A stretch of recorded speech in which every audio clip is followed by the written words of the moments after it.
There's something different about people who experienced the Dust Bowl as children.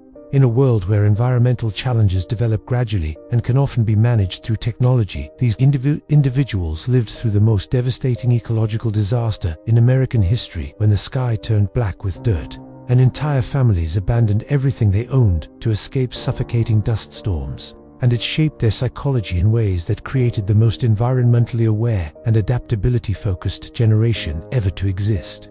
Let's start with something that's impossible to imagine today. Picture yourself at 9 years old in April of 1935. You're playing in your yard in western Kansas when you notice something strange on the horizon. What looks like a massive black wall is moving across the prairie toward your house, rising hundreds of feet into the air, blotting out the sun, and carrying with it the topsoil from farms hundreds of miles away. Your mother shouts for you to come inside immediately. She stuffs wet rags around the windows and doors, but it doesn't matter. Within minutes, your house fills with fine dust that covers everything, makes breathing difficult, and turns day into night. This isn't just a storm. This is nature demonstrating that human beings, despite all their farming knowledge and hard work, are powerless against environmental forces they can't control or predict. But this wasn't just one bad storm. This was your new reality for years. The Dust Bowl didn't last days or weeks. It lasted from 1930 to 1936, with the worst storms occurring during what people called Black Sunday in April of 1935. You were learning that environmental disasters could persist for years, that nature could make entire regions uninhabitable, and that families could lose everything they'd worked for through circumstances completely beyond their control. Think about what happened to your developing brain during those dust storm years. Every morning brought the possibility of another black blizzard that would force your family to huddle indoors, breathing through wet cloths, waiting for the storm to pass, while dirt accumulated in every corner of your house, in your food, in your clothes, in your lungs. This created what environmental psychologists call ecological powerlessness imprinting. Unlike other childhood challenges that involved human problems with human solutions, the Dust Bowl taught you that nature could overwhelm human efforts, that environmental forces could destroy human communities, and that survival sometimes required accepting that you couldn't fight the environment, you could only adapt to it or escape from it. Your family's daily routine became organized around dust storm preparation and recovery. When storms were approaching, everyone worked together to seal windows, cover food, and prepare for hours of confinement in the darkened house.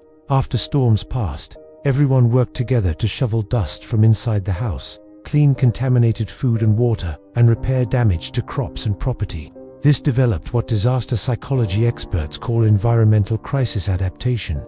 Psychology, you learned that surviving natural disasters required family cooperation, advanced preparation, and acceptance that normal activities would be repeatedly interrupted by forces beyond human control. But here's what made the Dust Bowl experience psychologically profound beyond just weather disasters.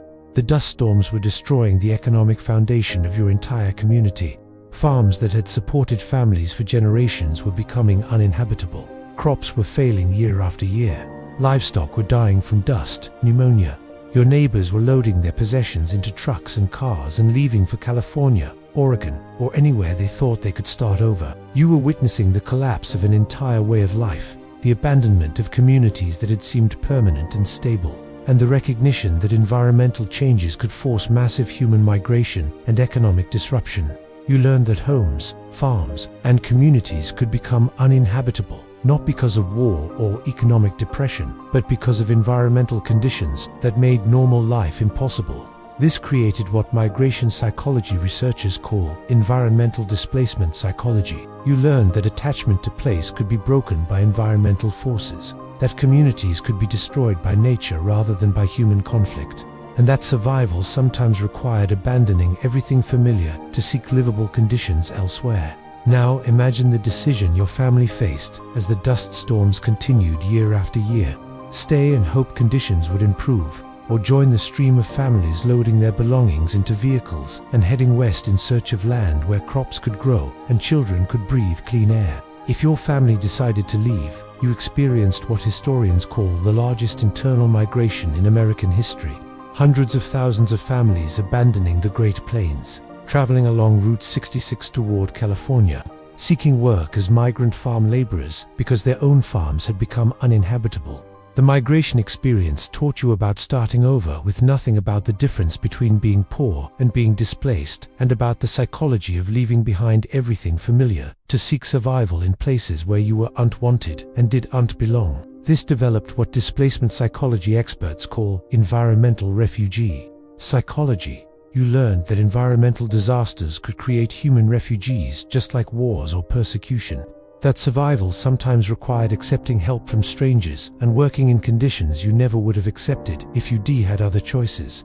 But perhaps most importantly, the Dust Bowl taught you about the relationship between human activity and environmental consequences in ways that shaped your lifelong understanding of conservation and land stewardship. The dust storms weren't just random weather events. They were the result of decades of farming practices that had removed prairie grasses and exposed topsoil to wind erosion. You learned that human actions could have environmental consequences that took years to become visible but could then create disasters that affected entire regions. That land was not just something to be used for human purposes, but something that required careful management to remain productive and habitable.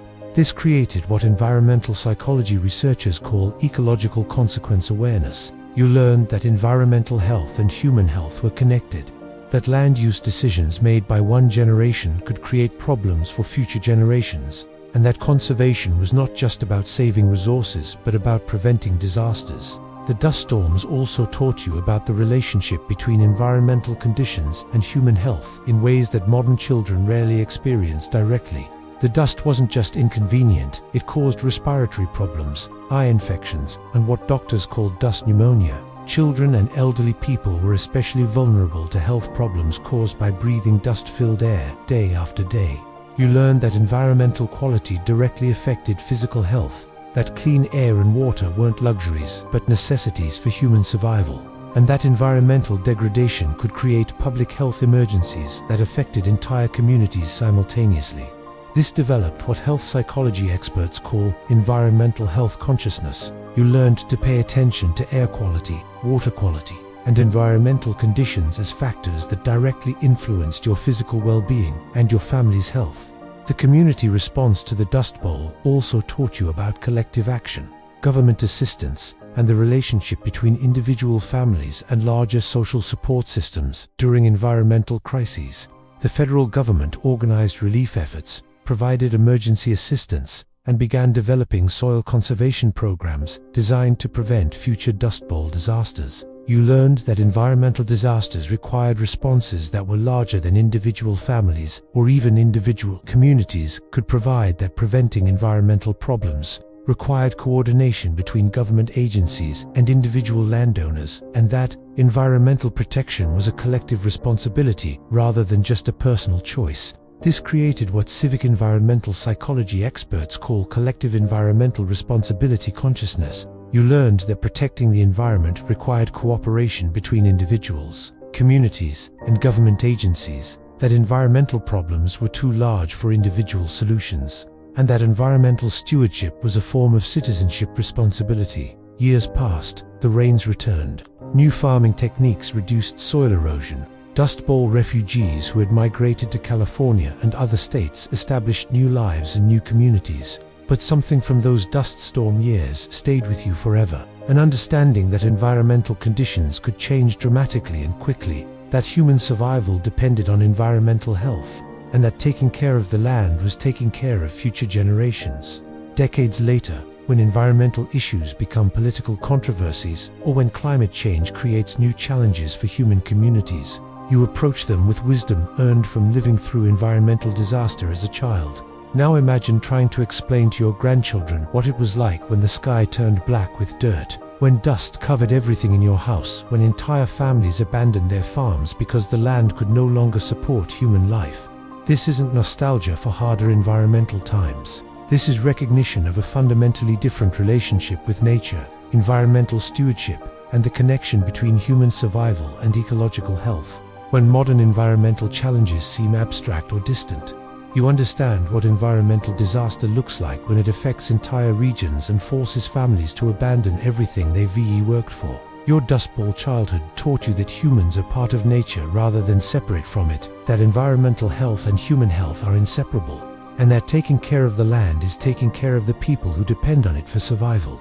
Those years of black blizzards, dust-filled houses, and families loading their belongings into trucks to escape uninhabitable land weren't just weather disasters. They were lessons in environmental humility, ecological responsibility, and the recognition that human survival depends on environmental stewardship that shaped the most environmentally conscious generation in American history. Drop a comment and share your Dust Bowl memory or family stories about those years.